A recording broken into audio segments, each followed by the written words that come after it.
Welcome to Petra Teens. Shalom teman-teman, apa kabar kalian? Pasti baik-baik aja kan? Nah, sebelum mulai ibadah pada hari ini, aku punya 2 pengumuman untuk kalian. Yang pertama, ibadah minggu depan tetap akan dilaksanakan secara online dan dapat diakses di channel YouTube KPI Citra 1 pada jam 11 siang. Pengumuman yang kedua, Komsel juga akan dilaksanakan seperti biasa dan akan dihubungi oleh PKS kalian masing-masing. Nah, sebentar lagi ibadah kita akan dimulai nih. Pastiin teman-teman gak sambil makan, gak sambil tiduran, gak sambil chattingan atau buka aplikasi lainnya ya. Pastiin kita siapkan hati kita yang terbaik untuk ibadah pada hari ini. Selamat beribadah!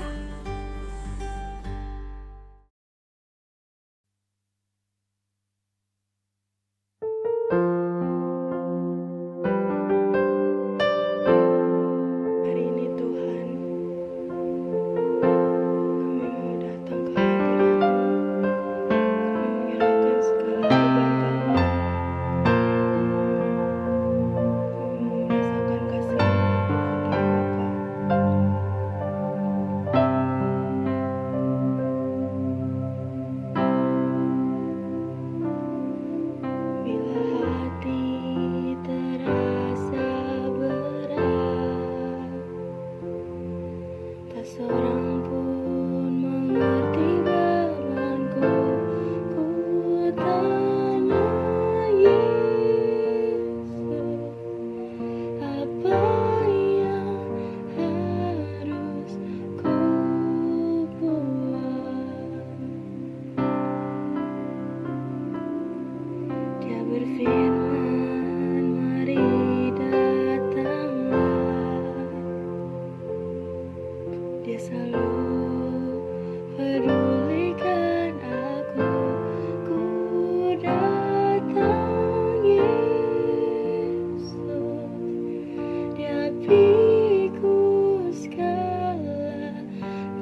Hai teman-teman Petra and Teens.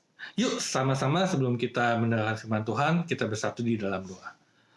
Bapa, terima kasih Tuhan buat hari ini. Kalau kami masih boleh beribadah Tuhan bersama-sama, kami tahu itu semua karena kebaikan Tuhan. Kalau sebentar Tuhan kami ingin mendengarkan firman-Mu, biar Tuhan yang berbicara Tuhan melalui setiap hati kami. Bukakan hati kami Tuhan supaya kami boleh mengerti apa yang menjadi isi hati-Mu pada hari ini Tuhan. Terima kasih Tuhan, kami katakan kami siap dengan firman-Mu. Hanya di dalam nama Tuhan Yesus kami berdoa dan mengucap syukur. Haleluya, amin. Teman-teman tahu sebelum COVID ini, satu hal yang sering saya lakukan adalah nonton gitu ya. Nonton di bioskop.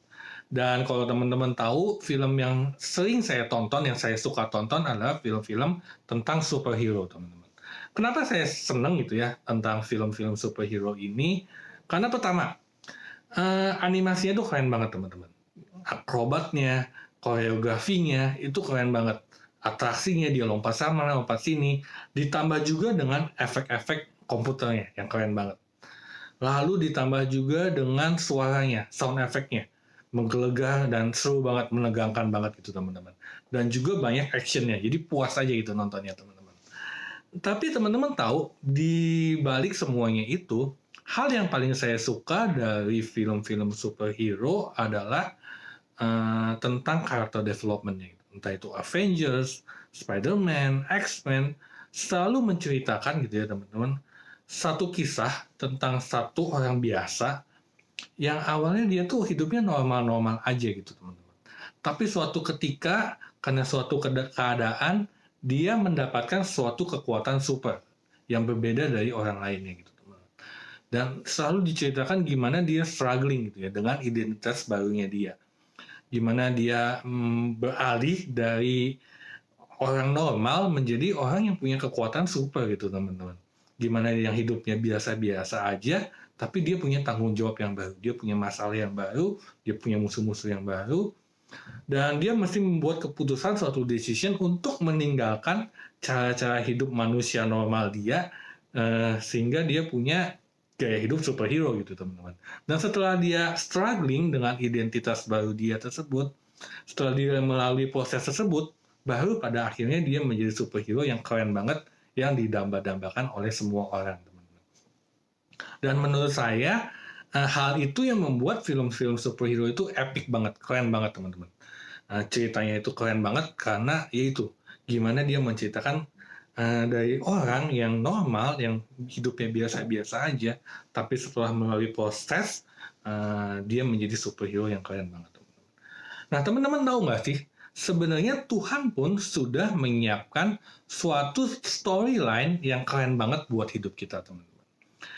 Di Efesus 2 ayat 10, ayatnya bilang seperti ini, karena kita ini, buatan Allah, diciptakan dalam Kristus Yesus, untuk melakukan pekerjaan baik, yang dipersiapkan Allah sebelumnya. Ia mau supaya kita hidup di dalamnya. Jadi teman-teman, dari semula kita lahir, Tuhan itu sudah mempersiapkan kita untuk melakukan sesuatu yang besar banget teman-teman. Tuhan udah punya rencana yang keren banget, yang epic banget untuk hidup kita, dan Tuhan udah persiapin semuanya itu teman-teman. Dan satu kerinduan Tuhan adalah kita masuk ke dalam rencana tersebut. Kita masuk ke dalam storyline tersebut, dan kita hidup di dalam rencana yang sudah Tuhan siapkan buat hidup kita tersebut, teman-teman. Dan gak cuma Tuhan siapin rencana buat hidup kita, tapi juga Tuhan kasih kita kekuatan. Di Filipi 4 ayat 13, ayatnya bilang seperti ini, segala perkara dapat kutanggung di dalam Dia yang memberikan kekuatan kepadaku. Kalau di terjemahan Inggrisnya dibilang, I can do all things. Gitu. Segala hal bisa kita lakukan, karena Tuhan udah kasih kekuatan buat hidup kita. Kayaknya nggak beda jauh gitu ya sama film-film superhero, gimana kita dapat power dari Tuhan untuk melakukan segala hal, dan kita udah disiapin storyline yang epic banget sama Tuhan. Nah, pertanyaannya adalah teman-teman, kenapa, apa sih yang membedakan anak muda gitu ya, hidupnya biasa-biasa aja dengan anak muda yang hidupnya luar biasa? Kalau Tuhan udah kasih rencana buat setiap hidup kita gitu, buat semua orang, tapi kok ada sih anak muda yang kayak hidupnya biasa-biasa aja gitu, kayak hidupnya ceritanya nggak epic-epic banget gitu. Tapi ada anak muda yang hidupnya luar biasa banget teman-teman. Dia bisa memaksimalkan potensinya, dia bisa jadi berkat buat keluarganya, dia bisa jadi berkat buat teman-temannya, dia bisa jadi berkat di sekolahnya, dimanapun dia berada tuh kayaknya keren banget. Luar biasa banget hidupnya. Nah, yang ngebedain adalah teman-teman yang aku mau bagiin adalah tentang keputusan atau decision. Aku percaya teman-teman, kalau kalian mau menjadi anak muda yang luar biasa, ada satu keputusan yang mesti kalian ambil, yaitu keputusan untuk meninggalkan comfort zone kalian atau zona nyaman kalian. Karena teman-teman tahu, setiap keputusan yang kita ambil hari ini akan menentukan siapa kita di masa depan, teman-teman. Dan aku percaya gitu ya, setiap anak muda yang hidupnya luar biasa adalah anak muda yang berani meninggalkan hidupnya dia yang biasa-biasa tersebut, dan dia meninggalkan comfort zone-nya, sehingga hidupnya menjadi luar biasa. Tuhan pakai jadi luar biasa. Nah, hari ini teman-teman, aku akan bagiin 3 poin tentang decision atau keputusan yang mesti kita ambil kalau kita mau keluar dari comfort zone kita atau dari zona nyaman kita. Yang pertama adalah decision to stop atau keputusan untuk berhenti. Maksudnya apa teman-teman? Berhenti dari apa? Berhenti dari banyak hal teman-teman yang menghambat pertumbuhan kita. Aku akan ambil ceritanya di Keluaran 3 tentang Musa gitu ya. Kalau teman-teman tahu, Musa itu adalah pemimpin yang hebat banget, yang luar biasa banget teman-teman. Dia dipakai Tuhan untuk nyelamatin bangsa Israel keluar dari tanah Mesir, dan dia tuh benar-benar keren banget deh. Di sini di Keluaran 3, aku akan bacain ayat 7-10 gitu ya teman-teman. Ayat 7 dan 10, teman-teman boleh baca sisanya di rumah gitu ya. Ini adalah kisah waktu pertama kali Musa dipanggil Tuhan untuk pergi ke Firaun menyelamatkan bangsa-bangsa Israel. Jadi sedikit gambaran aja, waktu itu tuh Musa menggembalakan gitu ya, kambing domba, dan dia ketemu satu semak yang kelihatannya menyala tapi tidak terbakar. Dan di situ Tuhan panggil Musa untuk menyelamatkan bangsa Israel. Keluaran 3 ayat 7 bunyinya seperti ini, dan Tuhan berfirman, Aku telah memperhatikan dengan sungguh kesengsaraan umatku di tanah Mesir, dan aku telah mendengar seruan mereka yang disebabkan oleh pengarah-pengarah mereka. Ya, aku mengetahui penderitaan mereka. Lalu ayat 10 dibilang, jadi sekarang, pergilah, aku mengutus engkau kepada Firaun untuk membawa umatku orang Israel keluar dari Mesir. Jadi bayangin teman-teman waktu itu Musa mungkin ada di zona nyaman dia gitu ya, sebagai gembala yang tiap hari ketemunya cuma kambing domba, tapi suatu ketika Musa itu mendapat penglihatan dari Tuhan gitu ya, ada satu, bukan penglihatan, Musa melihat ada suatu semak yang menyala dan Tuhan panggil Musa di tempat itu teman-teman. Jadi gimana dari gembala biasa, Tuhan udah rencanain storyline yang keren banget buat hidup Musa, yaitu menjadi pembebas bangsa Israel teman-teman. Tapi teman-teman tahu apa respon Musa gitu ya, ketika dia tahu bahwa dia dipanggil Tuhan untuk melakukan sesuatu yang besar. Di pasal yang keempat, teman-teman boleh baca, Musa itu beralasan gitu ya. Tuhan, gue mah bukan siapa-siapa, nggak mungkin didengar sama Firaun. Lalu Tuhan bilang, tenang Musa, aku akan menyertai engkau. Lalu kedua, Musa beralasan lagi, Tuhan, aku mah nggak pintar ngomong, dan banyak hal teman-teman. Kalau teman-teman baca, sampai 3 kali Musa beralasan, berargumen sama Tuhan teman-teman. Nah, sampai Musa itu stop, kasih excuse yang aneh-aneh ke Tuhan, akan selamanya Musa itu menjadi orang yang biasa-biasa aja teman-teman. Menjadi gembala yang menggembalakan kambing domba aja teman-teman. Sampai dia stop ngasih excuse ke Tuhan, beralasan sama Tuhan, Tuhan nggak bisa proses hidupnya untuk menjadi pribadi yang luar biasa banget, menjadi pembebas bagi bangsa Israel teman-teman. Nah oleh sebab itu teman-teman, hari ini poin pertama yang aku mau bagiin adalah, yuk teman-teman kita keluar dari comfort zone kita dengan kita bikin decision atau keputusan untuk stop. Stop apa? Mungkin stop malesnya kalian, mungkin stop kebiasaan-kebiasaan jelek gitu ya. Entah itu ngomong kotor, ngomong kasar, mungkin kita nyaman gitu ya ngomong kasar, tapi mau nggak kita tinggalin nyamanan itu. Atau kita stop mungkin nunda-nunda kerjaan, atau mungkin kita stop beralasan, gue mah nggak bisa apa-apa, gue mah nggak mungkin jadi seperti ini. Yuk kita sama-sama stop semuanya itu teman-teman. Karena sebelum kita stop, hal-hal seperti itu susah banget gitu untuk hidup kita diproses sama Tuhan. Dan hal kedua teman-teman, setelah kita stop segala sesuatu yang menghambat kita untuk bertumbuh, yang kedua adalah kita buat keputusan untuk start, decision to start. Nah teman-teman, kalau teman-teman baca di pasal yang kelima, akhirnya Musa itu melangkah. Akhirnya Musa itu take action untuk dia pergi ke Firaun. Jadi nggak cuman kita stop, tapi yuk kita sama-sama berani action teman-teman, melangkah ke depan. Dan aku merasa gitu ya teman-teman, kenapa seringkali kita sulit untuk start sesuatu yang baru, untuk memulai sesuatu yang baru, untuk belajar sesuatu yang baru. Karena kelihatannya, kalau saya pribadi merasa, seringkali di hidup kita tuh kita pengen Tuhan kasih kita kayak GPS gitu teman-teman. Artinya, sebelum kita melangkah ke depan, kita pengen tahu nih, tujuan akhirnya ada di mana. Kita mesti belok ke kiri kapan, kita mesti belok ke kanan kapan, lalu kita akan ketemu macet di mana, ketemu lampu merah itu di mana, dan segala macam. Sama seperti GPS. Begitu juga dengan hidup kita, teman-teman. Seringkali sebelum kita mulai sesuatu yang baru, kita pengen tahu nih, oh kalau gue mulai seperti ini, nanti 5 tahun ke depan seperti apa, 10 tahun ke depan hidup kita akan jadi seperti apa, 20 tahun ke depan kita akan jadi seperti apa, kira-kira bakal macet nggak, kira-kira bakal stuck nggak, segala macam. Nah teman-teman, seringkali Tuhan tuh nggak kasih tahu kita hal-hal detail seperti itu.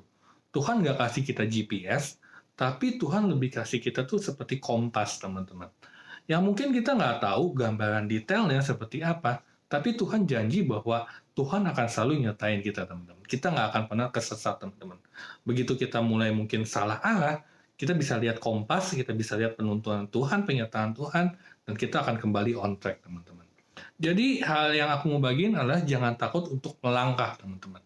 Jangan takut untuk melakukan sesuatu yang baru, start something new, entah itu kalian mau belajar musik, entah kalian mau belajar nyanyi, entah kalian mau jadi dokter, entah kalian mau jadi apapun, jangan takut, teman-teman. Meskipun mungkin saat ini kalian belum tahu hasil akhirnya akan jadi seperti apa. Tapi sama-sama doain aja, dan aku percaya Tuhan yang akan kasih kita kompas untuk kita mengambil keputusan yang baik, teman-teman. Dan hal terakhir, kalau kita udah ambil keputusan untuk stop, dan kita ambil keputusan untuk start sesuatu yang baru, yang terakhir adalah decision to stay. Artinya apa? Seringkali gitu ya, saya itu adalah tipe orang yang senang memulai sesuatu yang baru, tapi jarang banget bisa menyelesaikan dengan baik gitu, teman. Jadi kalau ada satu project gitu ya, kayak awal-awalnya semangat nih. Tapi begitu mulai tengah jalan, kelihatannya, kayaknya susah juga ya. Aduh, ini gimana caranya? Kok banyak kendala ya? Kok banyak masalah ya? Lama-lama kadang-kadang kita mulai jadi down gitu teman-teman. Nah, hari ini aku mau encourage teman-teman, ketika kalian lagi mengejar sesuatu, mengejar cita-cita kalian, atau mungkin kalian memulai sesuatu yang baru, jangan gampang menyerah teman-teman. Yuk kita sama-sama bikin putusan untuk kita tetap stay. Stay dalam apa? Stay dalam prosesnya Tuhan. Jadi percaya teman-teman, Tuhan tuh akan selalu proses hidup kita dan seringkali proses itu nggak enak. Dan begitu teman-teman dapat masalah, yuk tetap sama-sama stay dalam prosesnya Tuhan. Tetap mengandalkan Tuhan dan percaya bahwa masalah yang kita hadapin itu akan membentuk karakter kita supaya kita menjadi anak muda yang luar biasa. Jadi teman-teman, stay dalam apa lagi? Pertama dalam prosesnya Tuhan. Yang kedua, dalam firman Tuhan yang pasti gitu ya teman-teman. Yuk, aku mau encourage lagi teman-teman untuk kita sama-sama bangun jam-jam pribadi kita dengan Tuhan saat dulu kita. Mungkin emang nggak nyaman teman-teman mesti bangun pagi dan baca Alkitab gitu ya. Yang kadang-kadang kita pun nggak ngerti isinya apa. Tapi mau nggak sama-sama kita lakukan itu, stay di dalam firman Tuhan. Dan yang ketiga adalah stay di dalam komunitas. Entah itu Petra maupun Teens, kalian punya komsel, kalian punya ibadah, kalian punya PKS, kalian punya teman-teman, kalian punya pembina, bersyukur banget teman-teman.